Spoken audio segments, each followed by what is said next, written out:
Hi, I'm Larry Leach, proud Executive Director of 12 Community Safety Initiative, and this is DiverseCity. During the pandemic, we held 7 sessions over Zoom aimed at learning more about the diverse cultures and people in our communities. Our guest panelists were asked a series of 4 questions aimed at identifying some of the challenges they face, what supports could help, and how those of us in community can help welcome newcomers into our neighborhoods. This is the second episode of DiverseCity series, where we've captured the information from our second question. I'll start by introducing our guest panelists.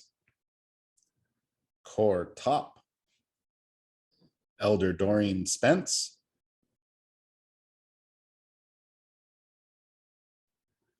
Quinn Lee,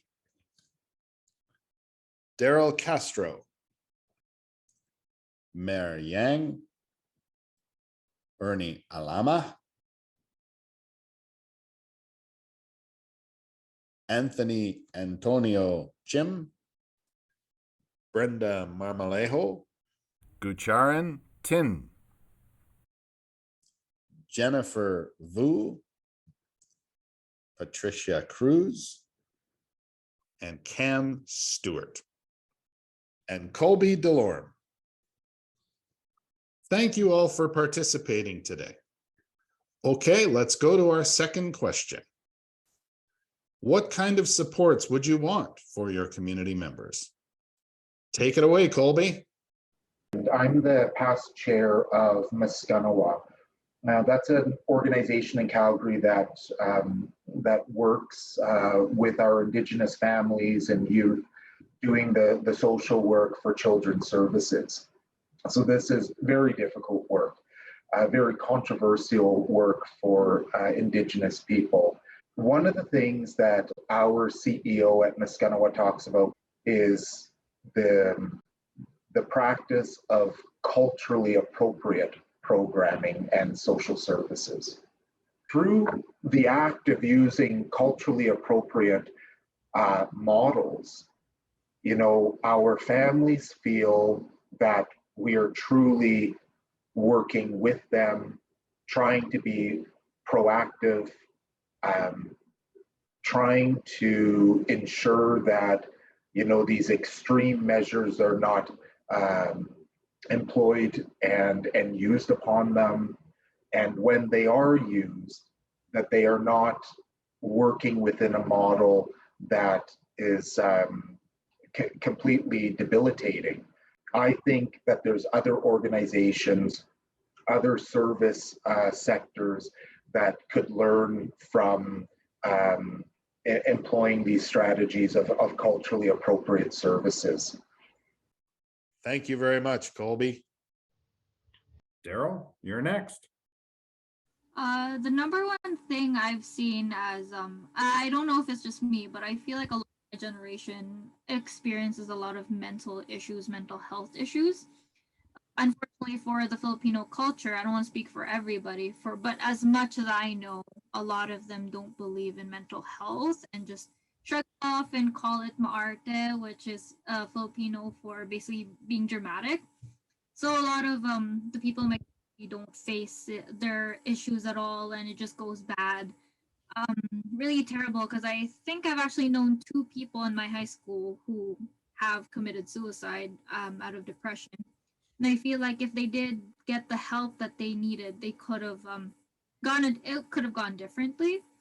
I feel like it would be nice if I could see more affordable programs and ones that'll actually keep it a secret, because I know some people who've tried to go to doctors and they've told their parents. So that's kind of something I wish there were more of. Thank you. Over to you, Mayor. I just think that, to break a negative cycle, I think the most effective route is to work on the kids and work with the kids, pour into them so that when they do grow up, they see the value of volunteering and giving back and pouring into other people. I think that is the best way to go. And I think it definitely reaps a lot of benefits from what I've seen in my own life. Thank you, Mayor. Over to you, Ernie. I wonder if those subgroupings and bubbles in our community can be reached out, because there's, if you talk about asset-based community development, these are actually existing assets in our community, but I'm not sure if we've been tapped. We have an existing prior community and at the Holy Trinity. It's a Filipino-based community, but kind of just living in our own bubble.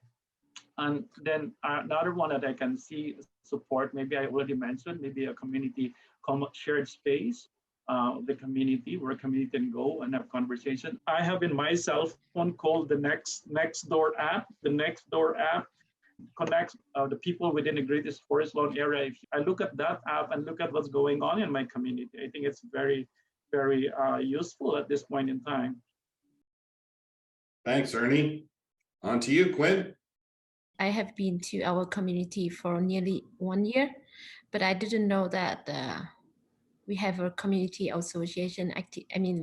Some activity in our community, that in the neighborhood that I live. But when I start research, I know that there is association here, and they have so many activity, but I didn't know. So it means that there is a gap in communication. They don't approach all the community in the living in the neighborhoods. So we don't know about that. And to solve the language barrier, we may add more first language, so they can approach more people who having language barrier. And the third another support that I may think about is that it's very helpful when we have at least 1 or 2 first language in the community of each community association. We have all different ethnicity. It will be more helpful to approach to all of people. Thank you. Take it away, Antonio. I would love to see more information being reached out to newcomers, just like the way that Quinn just mentioned. We do have the Vietnamese Association here. It is a very active one, but somehow the newcomers come and they couldn't find it on the internet. I didn't know why, but I would love to be more accessible. So I would love to see more workshop or more forums like that for the newcomers to present to them, okay, this is the lifestyle in Canada when you go to a family or whatever gathering, for example, after COVID. It's okay to hug. It's okay for male, female to interact. It's okay for married people to hug each other, for example. Something like that. A certain thing is not about right or wrong, it is different. And accepting differences is sometimes needs time and information for the newcomers. Thank you, Antonio. Tor, what do you think? As far as the support is needed is concerned, this is where I think the cultural communities need to work with community association and partner with agencies like 12 CSI to work together to build on a community, to build that diversity, to build community members, to build the support of collaborations, working together. Thank you, Cor. Brenda? When we as an immigrant or as newcomers, transitioning into a new life in a new country is not only financially difficult, but also socially and psychologically challenging. It's very, very, and emotionally, it's very, very difficult to do that. For me, accessing different resources and programs that I found in the city really helped me to settle in Calgary. And it was actually CCIS. That was the first organization that I found, and I started attending a bunch of workshops and things that they were offering for newcomers, and that really made my life easier, and still does. But I think not all the immigrants know that those resources are available. So we need to, I don't know what we need to do, but I know that we need to do something to let them know that there's a bunch of resources that are not necessarily financial resources, that are other kind of supports in the city available for everyone.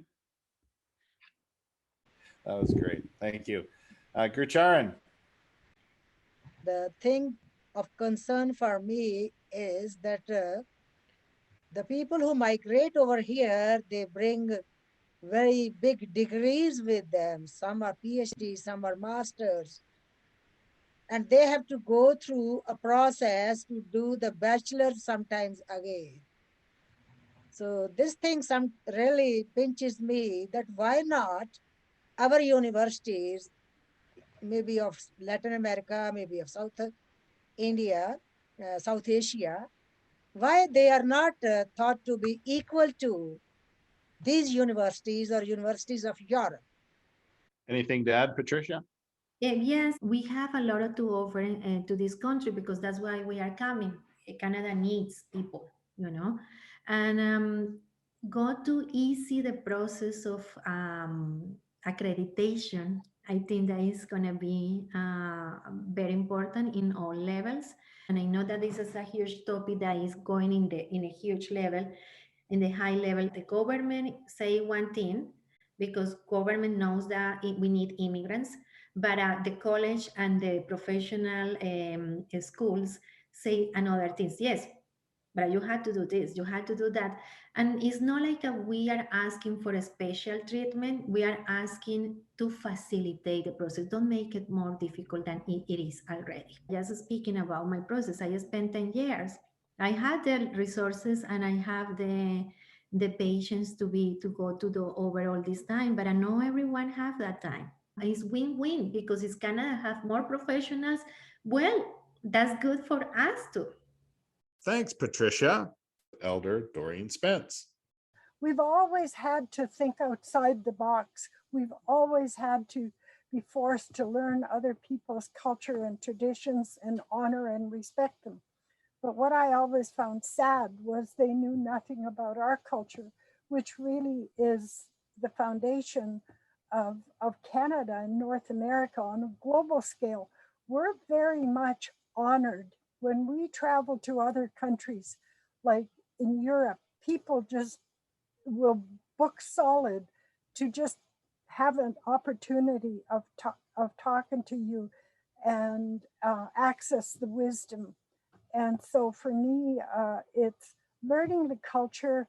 I'd like to hear Cam's take on this too, because Cam, I've been mentoring him for a few years now, so he knows both worlds. And I think he'd have a lot to add to this too as well. Hi. Yeah, I've been blessed to work and learn by many elders.